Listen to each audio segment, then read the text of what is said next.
with multiple friends. Okay, very good. Wait, Ian Harmon. on the east side? No, on the Oh, east side. gotcha.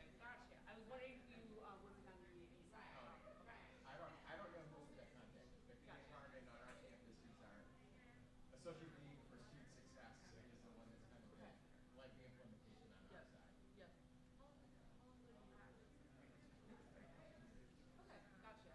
You know, and it's hard for me because since I work with just master's students and faculty, Right. where we don't use that, Yeah. and so I'm not sure how big it's going to happen. Gotcha. Yeah, I wasn't sure if we're all a part of this on navigate.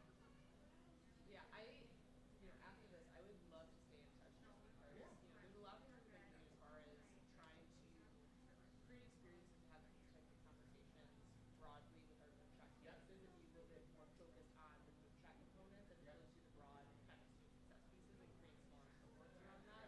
And I think this is the next piece. This is where I think a lot of best practices struggle with, particularly in professional development, right, and higher education. It's rare to kind of have these types of experiences right with campuses. So. Yeah, and this is, to me is where I think we also need a lot of these. Now we have the concepts. Right, we have the framework. And we've got some strategies that people are using, but we don't know if they actually work. And so now we've got to start doing some research to test it out. Now, fortunately, there's some folks that are doing that. I'm actually guest editing and issue of the Journal of Assessment and Institutional Practice, and the whole purpose of that issue is going to be evidence practices around assessment. So we just started soliciting manuscripts for that, and we're actually doing inviting manuscripts. But that will probably be out next September. Next September? Okay. September 2024? Yeah. 2024. Okay. All right. I'll mark that on my calendar. But even at the assessment institute in Indianapolis actually at the end of this month, they're a funding session for equity and full day certainly a hot topic. Yeah, and that's where I think where we struggle. Like realistically, like food shop for equity, right? A lot of what we're trying to do is just drive the conversation forward and get it to be a priority around the equity gaps and have that as part of the success goals. But we identified 15 best practices, right? That most likely will help us. But it's not clear, right? And I think that what we're trying to do now, we're at the point where we're trying to best practices helps institutions grasp them, right? You give something very clear goals, but when it comes down to actually doing the work, there's a lot more flexibility and need color outside of content. That's where research data. So in September 2024, I'm working on my calendar.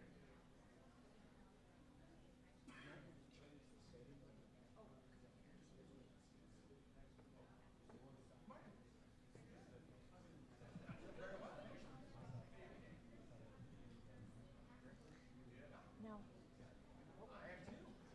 Hopefully I live up to that expectation. Actually, can't change it now because we're streaming. Okay, well that makes it even more. I'm just going to look at more it stress. right here. I'm already trying to pull them in to do other moonshot stuff later down the road.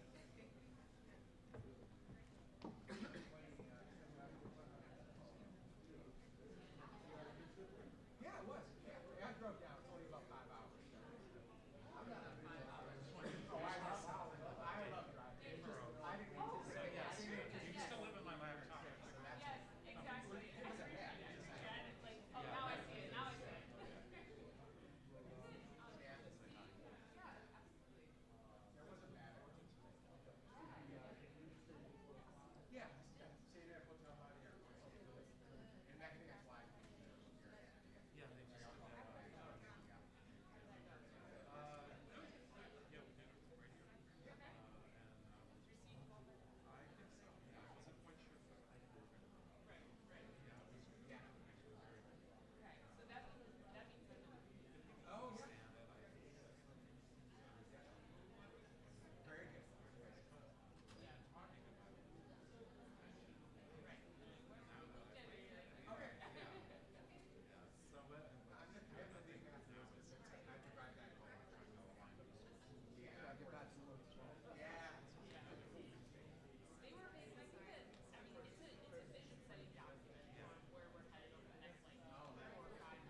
right, good morning, everyone.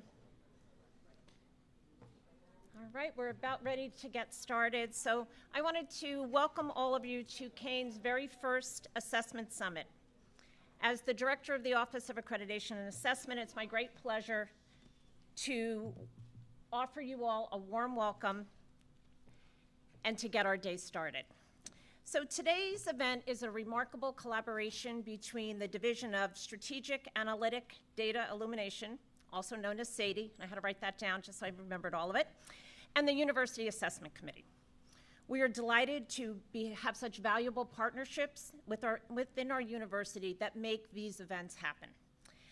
First, I'd like to take a moment to show our gratitude to our planning committee, as well as to our presenters, because without all of them, this event would never have happened. So as we kick off this exciting event, let's engage, share, and learn from one another. I encourage all of you to embrace this opportunity to explore, discuss, and find out a little bit more about the wonderful world of assessment at Kean. So now to get us started, I'm delighted to introduce Dr. Mike Salvatore, our Senior VP of Administration. Dr. Salvatore's commitment to fostering a culture of data-driven decision-making has had a profound impact on Kean's assessment process.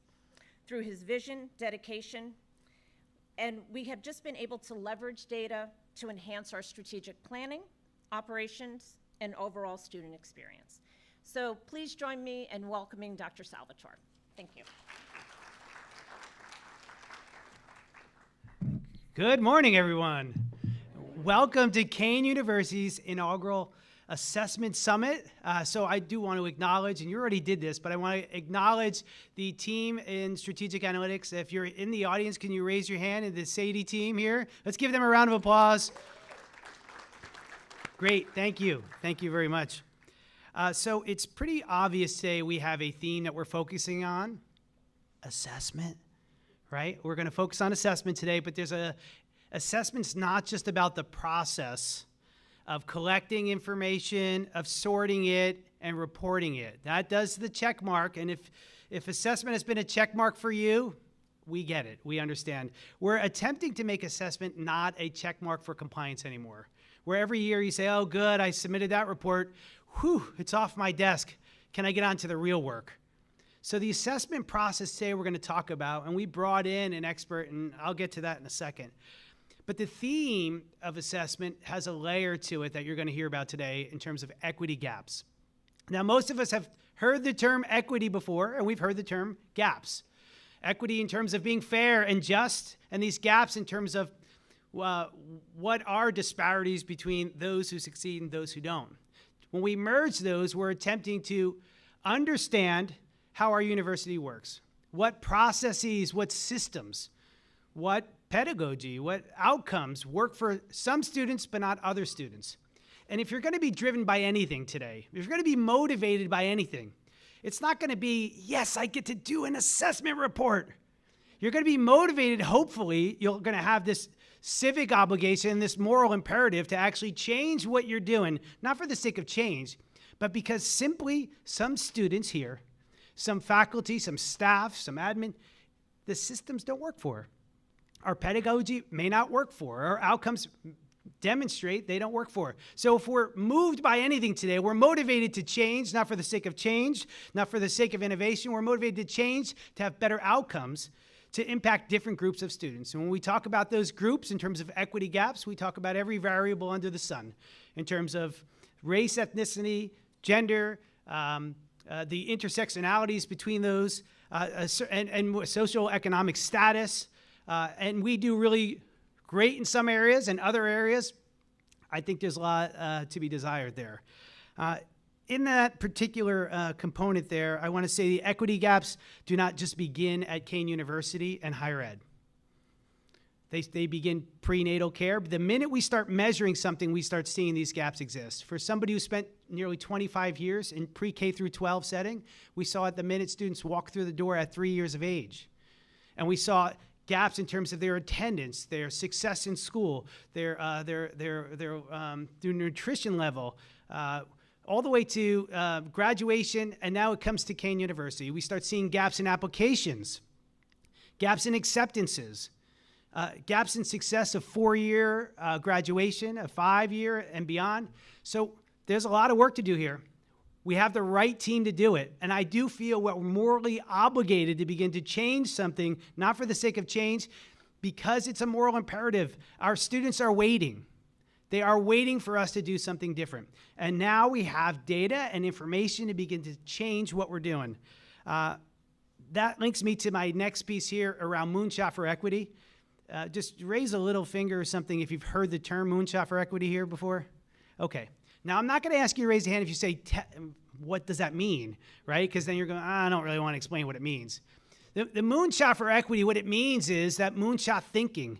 Just as someone says, hey, let's shoot for the moon. Let's land on the moon. That's a wild, outrageous goal. The audacity. Well, here, moonshot for thinking, moonshot for equity is the same thing. Let's look at these equity gaps that we have here. And heck, let's try to change that. And let's try to change it significantly for our children, for our students here, for the people we serve at this institution, for the people around us, our Kean family. So moonshot for equity, often described as a umbrella that's morphed into a web. I like tapestry, but it's what's happening here at every particular unit, every program on campus, is that how do we bridge together, find uniformity, some commonality in terms of achieving something really important, closing those gaps for our students. And the great thing about closing a gap is we're not saying put a ceiling on the high achievers here. Never lower the standard. Keep those high achievers achieving at the highest level, but we need to bring that lowest achieving level up. We have to. We're obligated to do so. So when you hear moonshot for equity, it is the tapestry that brings us together, that we are attempting to weave in practices from every particular unit, through every program, through every college here at Kean University. And the best person to help us do that today. So we did find an expert. Let me qualify expert when I say this, and I'm not talking about 10,000 hours, although I'm sure he has plenty of hours behind it. It's not a local expert. It's not someone just in the region. Not even a national expert. I'm talking international expert in assessment. And guess what his flavor of the month is? Equity. But it's not the month. He's been talking about equity in the assessment process for decades. I was really moved when I read your bio and spoke to you this morning, Gavin, because started out as a hall director, right? We have any hall directors in here? Former hall directors, you know? Hey, oh, there you go, of course. Started out at the simplest position here, maybe attempting to have some influence in programming, and then he worked his way through student affairs, eventually found a seat in institutional research, which is pretty awesome. So he went from, hey, this everyday experience to let me actually see the outcomes in terms of data and what's happening here. Inspired by that, he advanced his degrees, started research, has a number of positions, a number of books and publications. I think I read this morning over 100 peer-reviewed presentations and publications. I mean, that's pretty impressive, aside from your 2 books and aside from being decorated by NASPA in terms of your work and your research. So without further ado, I'm bringing the international expert on assessment today. He has taken a sneak peek at some of our data, which I always get nervous about when someone says that. And he's like, I looked at your data. I'm like, okay, we can do better. I know. We're working on it. So without further ado, Gavin Henning, everybody. Dr. Henning, come on up. Thank you. How do you beat that enthusiasm? Oh, my gosh. Well, first of all, I want to provide some resources. So this is a QR code and a link to resources, a bunch of stuff, probably more than you'd ever want to know, but including the slides and the worksheet that I'll be doing afterwards. As Mike said, I started as a hall director, and to be quite honest, I was a hall director for 7 years, living in, because I didn't know what the heck I wanted to do. But I did love research. And then in the mid to late 90s, when assessment really started hitting higher ed, I had the opportunity to go into assessment. And so I did student affairs assessment. And I did work in IR, but I'll be honest, I didn't really like it because I'm in student affairs, you know, so I didn't like sitting in a basement doing data analysis. Although I loved that part of it, I missed the people part. And that's why I love assessment. So it really combines the data part and the people part. But I learned a ton in IR. And actually I used my IR skills to find some of your data. But first of all, I want to talk a little bit about assessment. So first of all, assessment can be overwhelming in and of itself. Equity issues can be overwhelming in and of themselves. When you pull them together, it's like a double whopper. Sometimes it's really challenging to get your head around that. It can be intimidating to the point where there's paralysis, where you don't want to do anything, you're afraid to do something because it just seems like too much work. So hopefully I'll give you a little bit of background about equity assessment and then end with some concrete strategies that you all can employ regardless of what area you work in. So first, let's demystify assessment a little bit. To me, I think about the assessment triangle. To me, there are really three main goals around this: effectiveness, efficiency with the limited resources we have, and that could be people, it could be technology, it could be money. I'm guessing you have all the staff and money you all need, right? Yeah. And then ultimately, improvement. And so I kind of think about assessment this way. Put the A in the center, and you have those three elements. But A could also be accreditation, because we're still focusing on those same things. We're focusing on how effective we are at achieving our goals, either our program goals or institutional goals, learning goals, classroom learning outcomes. How do we do the best job achieving those goals with the resources we have? But ultimately, how do we improve? And we've seen a huge shift in accreditation in the last 10 years, where 10 years ago, they wanted to see the data. They wanted piles of data, books of data, servers of data. Now, they don't care about the data as much. They care about the top part, improvement. What are you doing with your data to improve your effectiveness and your efficiency? So first of all, assessment doesn't have to be scary. It really doesn't. And it doesn't have to be rocket science. It doesn't have to be a burden. It doesn't have to be time-consuming. It's not about assignments and tests, although they can be used for assessment. And it's not about statistics. Of course, statistics are used, but a lot of people think assessment equals data, numbers, but stories are assessment. Assessment really is storytelling, telling the story of what's happening and ways to improve.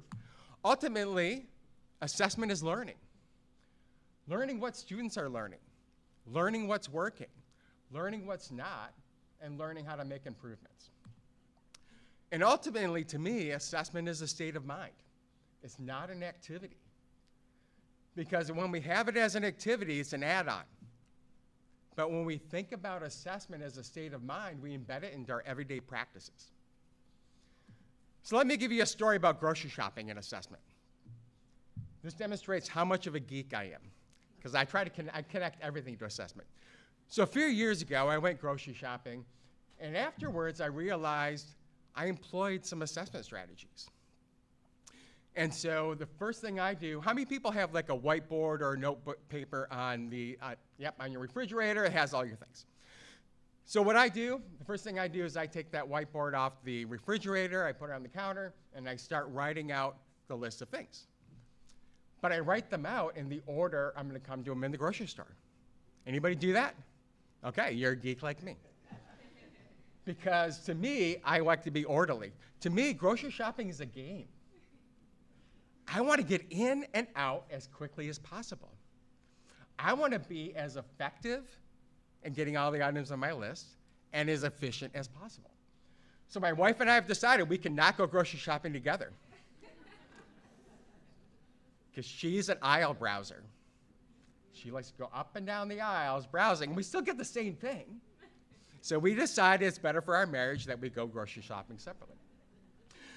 And so not only do I make the list in the order I come to in the grocery store, and sometimes it throws me off with the change of seasons, because right now in New Hampshire, I'm sure the same thing here, they've moved the apples to the front of the produce aisle. So that really throws me off a little bit.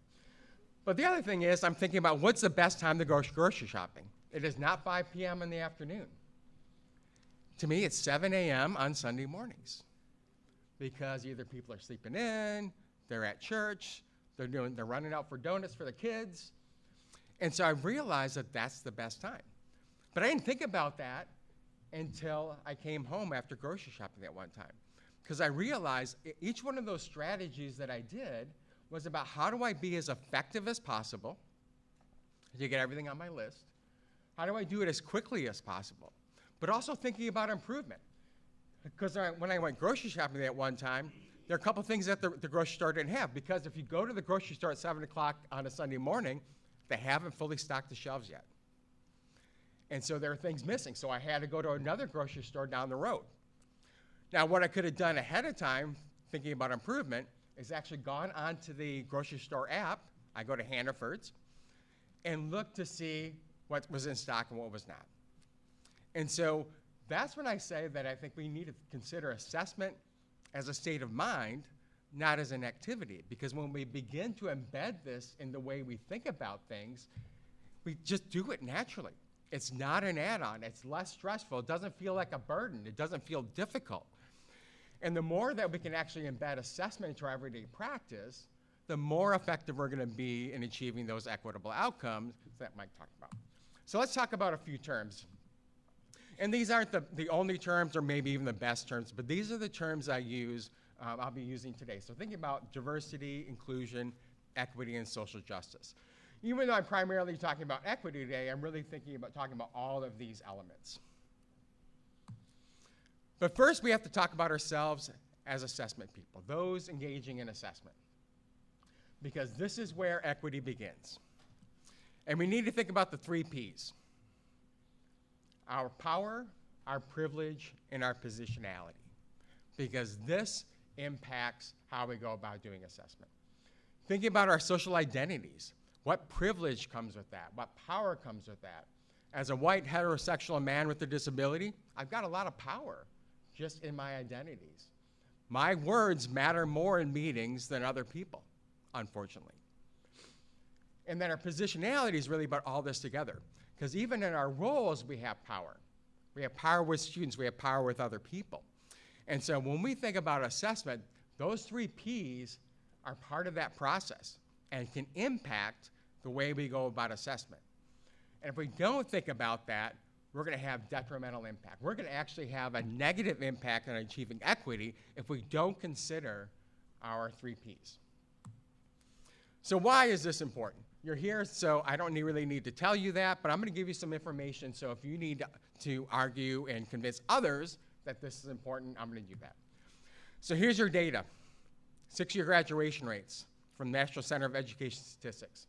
This is actually for first-time, full-time people, so it's probably not all of our students, but it does tell us part of a story. There's a differential impact based just on race and ethnicity. And there are multiple different identities to think about, socioeconomic status, things like that. I didn't dig into those data, but there's some differences. And actually, sometimes we call these equity gaps, but actually, Ben Simone and Spivey Watson talk about institutional performance gaps. What Mike was saying, the institution has a responsibility to help balance these out. Not bring the top down, bring everybody up. But there are longer-term impacts for having a college degree. This is some median income data. Imagine this income data over 10 years. Over a 40-year career.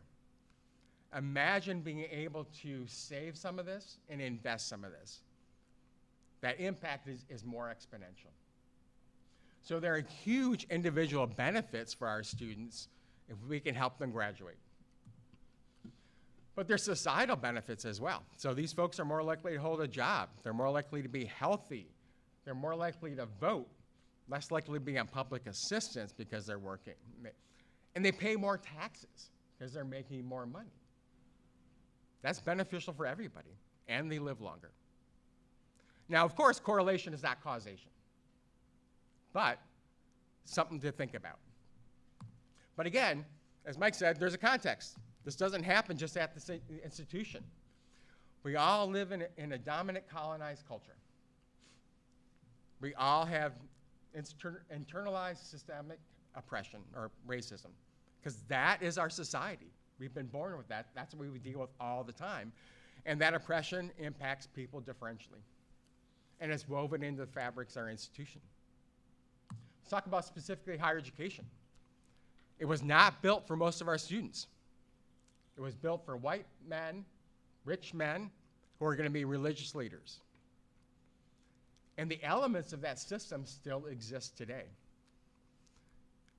The way we teach our curriculum is based on Western values, Western beliefs, Western thoughts of what knowledge is and what knowledge counts.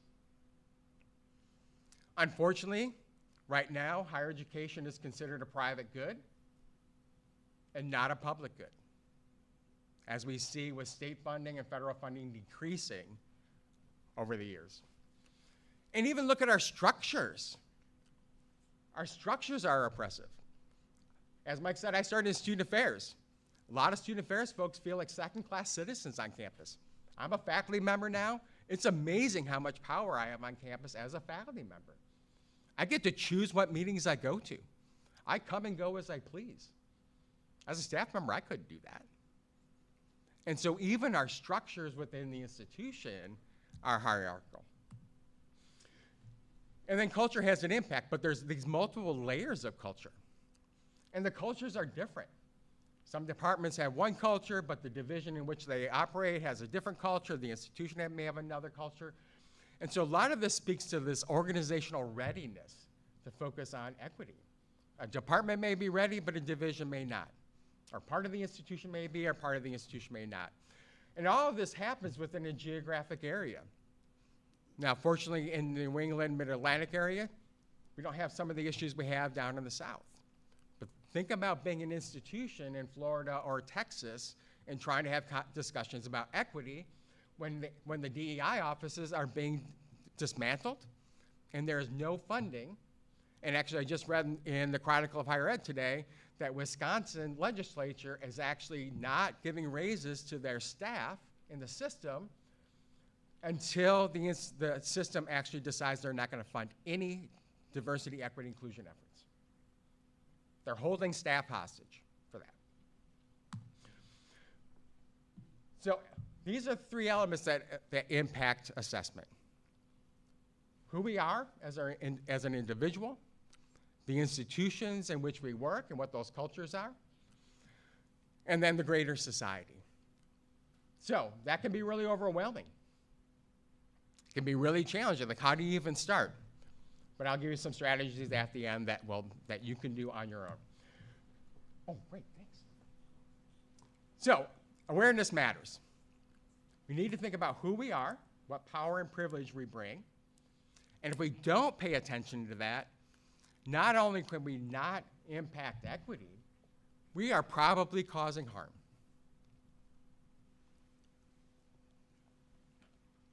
I've been doing assessment now in some form or another since 1997.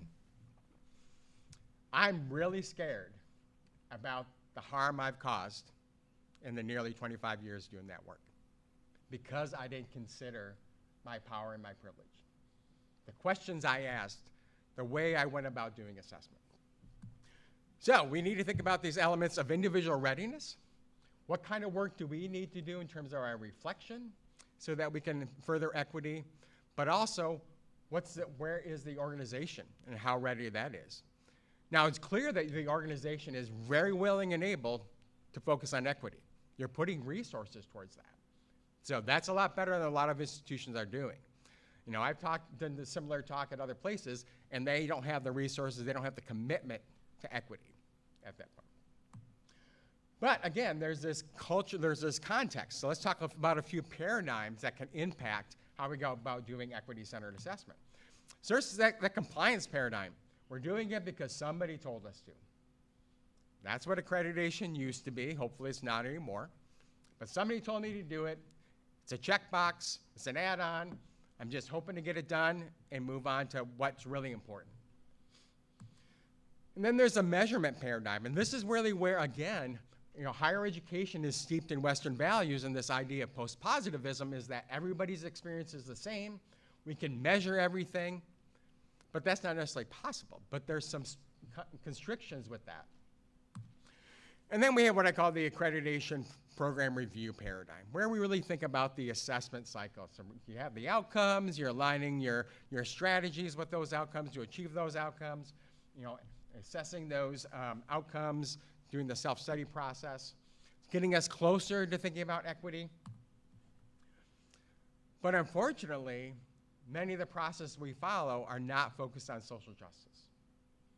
They're embedded in these structures and these systems that we may not really be fully conscious of, or at least not fully conscious of the impact. So my colleague Ann Lundquist and I, who've been writing about this for a few years, we came up with this equity-centered assessment paradigm. Still the basic assessment cycle, but keeping in mind that it doesn't exist within a vacuum. There's stuff on the front end that influences it, and there's stuff on the back end that's an impact. And so really thinking about how do we center equity in that process and center students in the process to achieve those equitable outcomes or those and address those institutional performance gaps. So for faculty who love data, let me just give you a quick overview of the scholarship. So first of all, this stuff has been going on and is in the literature since 1935. Actually worked in K-12 and responsive evaluation with Reed Jackson when he did some evaluation of schools in the South. And it's kind of evolved over time. You can see the different topics and how that's kind of maybe, when you look at the years, how it's kind of evolved along with our terminology we use within higher education and DEI. But really, in higher education, it primarily started with a paper by Eric Montenegro and Natasha Jankowski on culturally responsive assessment in 2017, published by the National Institute of Learning Outcomes Assessment. That's what got the ball started for me in really thinking about that. But my colleague Ann Lundquist and I, when we read that paper, she was actually doing a presentation at a conference the following week that we were talking, and she was doing a session on bias-free assessment. And so then we began talking about this idea of bias-free assessment, culturally responsive assessment. We began to dig into some of the research and found there are all these different topics. And we were curious, like, how do they fit together? Are they the same? Are they different? Are they just nuanced parts of the same? So we created this framework. But it has two components. First of all is equity-minded assessment. And that's actually some of the research and term that's out there. And this is where equity is a lens to doing assessment. And we argue that equity should always be a lens when you do assessment. You should always be thinking about the implications for equity. Where equity-centered assessment, the focus is on how do we actually use assessment as a vehicle for equity. We'd never thought about this before. Because assessment was always about documenting, proving, things like that. It was never about how do we actually use this toward this specific end. And thus it's also a product. So the product would be equity-centered assessment, but using that as a process. And so this is the framework that we came up with. So we try to pull together some of these key concepts. And across the top are what we consider equity-minded types of assessment, and on the bottom, kind of the equity-centered. And outside on the left in red, we put causing harm. Because if we say if you don't cultivate awareness about your individual power, privilege, the context in which assessment happens, the power and oppression built within higher education itself, we're probably causing harm. And so across the top, first is bias-free assessment. So how do we make sure that the assessment process itself kind of gets rid of bias? Now, this is also acknowledging there's no way to be totally bias-free. But how do we cultivate the awareness so that we at least reduce that? I mean, this is really about how do we make sure that if we do a survey, that all the demographic items are inclusive, things like that. Culturally responsive assessment is what Natasha and Eric talked about. Students bring their culture to the institution, and that impacts how they learn. So we need to be aware of that. We need to get to know our students. We need to understand our students. You know, as a faculty member, I should come to class and get to know my students, spend some time talking with them so I know what they bring to that course and how I may need to adapt my teaching to those students. Socially just assessment kind of digs into some critical theory to really understand and acknowledge that power is built into the learning process. What knowledge is valued, how we actually assess knowledge, that's all built on power relations. Deconstructed assessment is taking that a step further, building on post-structuralism, that those power systems are built into our social structures. Not just higher education, but the policies, the programs, and the procedures that we use. And I'll give you a quick example. On my campus, it may be the same thing here. If students do not pay their bill in full by the first day of class, they cannot enroll in the class. They're actually disenrolled. Now, if they incur a bill during the course, we give them a fee, a late fee, if they don't pay it in 90 days. And if they don't pay it by the first 90 days, another late fee, then another late fee. Now, the intention of this policy is good, and this is the thing we need to think about. A lot of the stuff we do is good, but has negative impacts. So that policy is hopefully is an incentive or a disincentive to either pay their bill or to not let their bill go into the red. But think about our students who don't pay their bills. They're most likely the ones who don't have the money. So what do? We just dig that hole deeper for them. How are they going to dig themselves out? And then the other issue that we have in higher education is that many institutions will not release a transcript to students if they've not paid their bill. So we are taking their degree hostage because they didn't pay their bill. And the one thing that frustrates me the most about higher ed in the United States is that this is the one commodity where unless you actually graduate, you have nothing to show for it. If you leave after 2 years, you've got some classes. There's no demonstrated skill or knowledge. So until, as a nation, we move towards micro-credentials that are built in and integrated into the full degree, students are not going to leave with anything if they leave before they graduate. So, and then on the bottom, anti-racist assessments, trying to look at our policies, procedures. In what way are they racist unintentionally or sometimes intentionally? And decolonizing assessments, really trying to think about in what ways do those policies, procedures, our curriculum continue to perpetuate Western ways of knowing, Western perspectives, very capitalistic approaches. You know, this assumption that an individual holds knowledge. That's antithetical to indigenous ways of knowing where the community holds the knowledge.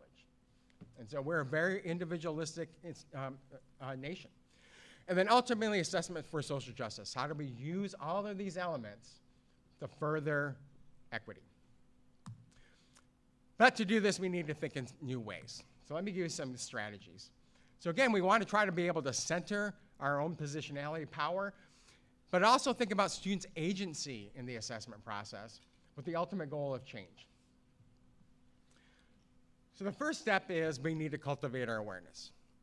We really need to take some time to think about what's our worldview, what are my unexamined assumptions about student learning, in what ways might my power and privilege have an impact on the programs I implement, the books I choose to use in my classes, even the types of assignments that I use, and what way may those perpetuate those institutional performance gaps. We're not good at sitting with discomfort. We're not good at realizing, you know, I might have caused some harm.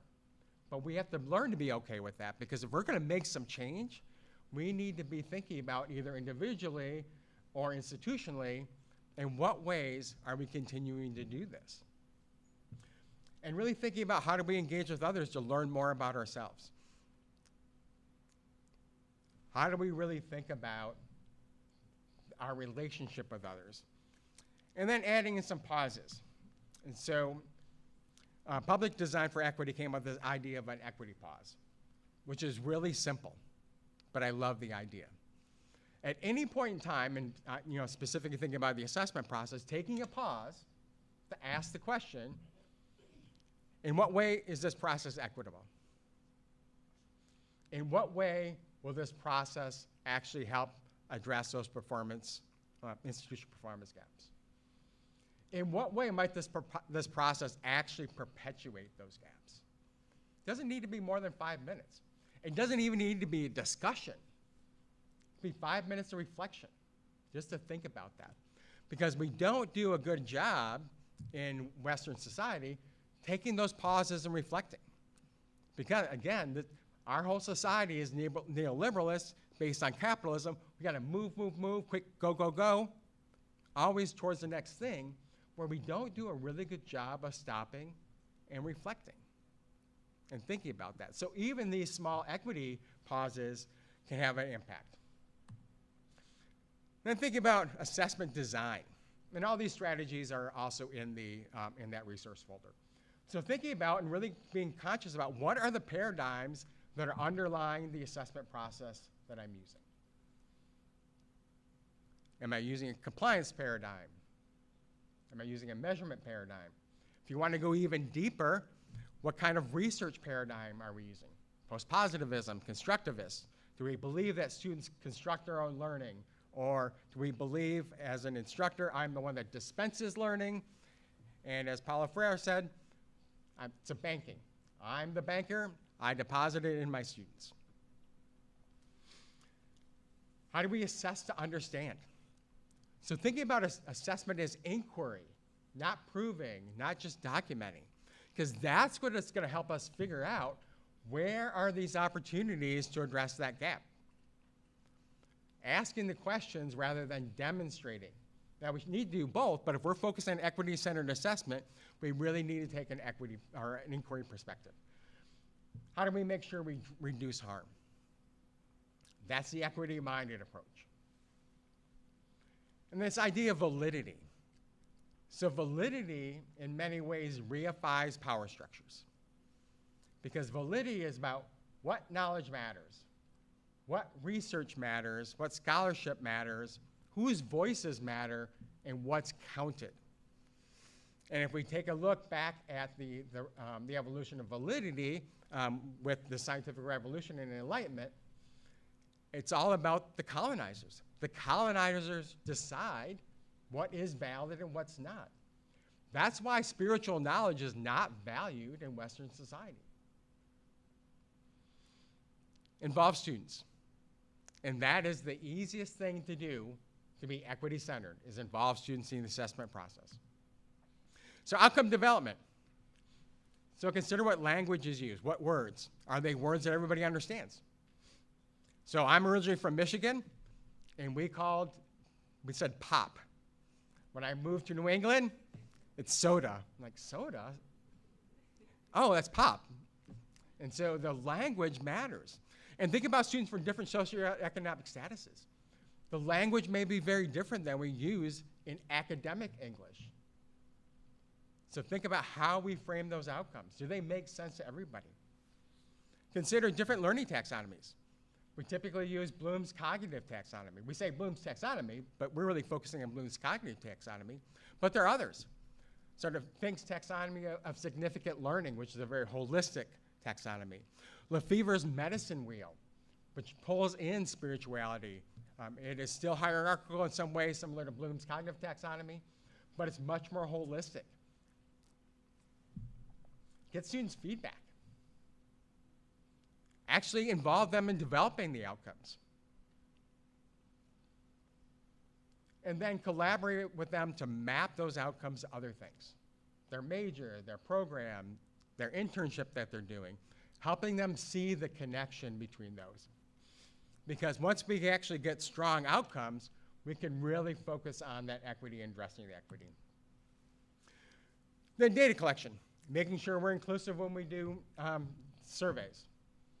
If you're asking for gender, please do not use male and female as the options, because those are biological sex. Think about to what extent do you actually need to use these data. And this is where my IR background actually helps, because we have a tendency to use the census, race, and ethnicity categories so we can disaggregate data, which we really need to do. But what we do is we force students into boxes, monolithic boxes. Even just imagine the category of Asian American. How many different ethnicities are bound into that? I did a workshop at an institution a couple weeks ago, and one of the individuals said, I look black, but I'm Caribbean. So I'm not going to identify with that. And so we need to do some of that. We also need to think about what are the negative implications of that. So if we don't need to disaggregate the data, let students say who they are. But again, there's this balance. If we're using standardized instruments, Let's dig a little bit deeper. Let's figure out who they were normed on. Are they applicable to all students? And then involve students to co-create assessment measures. So when we analyze and interpret the data, minimally we should disaggregate the data, because that's how we're going to learn to uncover where are these performance gaps. Now again, as I said, we're putting students in monolithic boxes when we do that, but we at least have to start there so we figure out where the issues are. Then we can dig a little bit deeper. Pay attention to outliers. We love in higher ed the means, standard deviations, and focusing on the largest frequencies. Because we use the measurement paradigms. Higher education research is based on post-positivist and positivist paradigms where we really try to figure out and generalize. But when we generalize, we miss the people on the outliers. Those students who are plus and minus 2 or 3 standard deviations from the mean. When we look at the center, we miss everybody else. When we look at the largest frequency, we miss everybody else. Now, we certainly want to know that, but don't dismiss the outliers, because that's where we actually can learn why our gaps exist. You know, and similarly, understand the limitations of statistics. Again, we need to use statistics. There's actually a great book called Indigenous Statistics, which talks about how to use these in a more holistic way. But we need to be aware of what those limitations are and how those statistics and using those statistics in assessment can perpetuate oppression. Involve a lot of people, particularly our students. So I've been out of college for a long time now. Things are very different now than they were back then. You know, I type my papers on a Smith Corona. You know, luckily I had the one where I could backspace and it auto-white it out. Yeah. You know, we didn't have cell phones. You know, I talk with my nieces and nephews like, how'd you know where to meet people for parties? Like, we told them we were going to be there, and we were there. You know, so things are very different. The world is very different. So, you know, I'm bringing that experience, that perspective, into the way I analyze data. So involving students can help us really see some of those gaps that we may not see. And data reporting and action. So really, how do we report these data and how we take action? First of all, making sure we aren't using deficit reporting. Now, again, there's this tension here, because we want to focus on deficits if we want to address the issues, but we have to make sure the deficit is not about student deficits. Because again, we want to move away from this idea of equity gaps to institutional performance gaps. And when we focus on deficits and students, we have a tendency to unconsciously place the blame on students for these issues. And if we make a commitment to enroll these students, we are committed to helping them succeed. If we're not, then we shouldn't enroll those students. Avoid the dominant identity when you're in comparisons. As compared to men, as compared to white. I put it alphabetically, that makes it a little bit easier.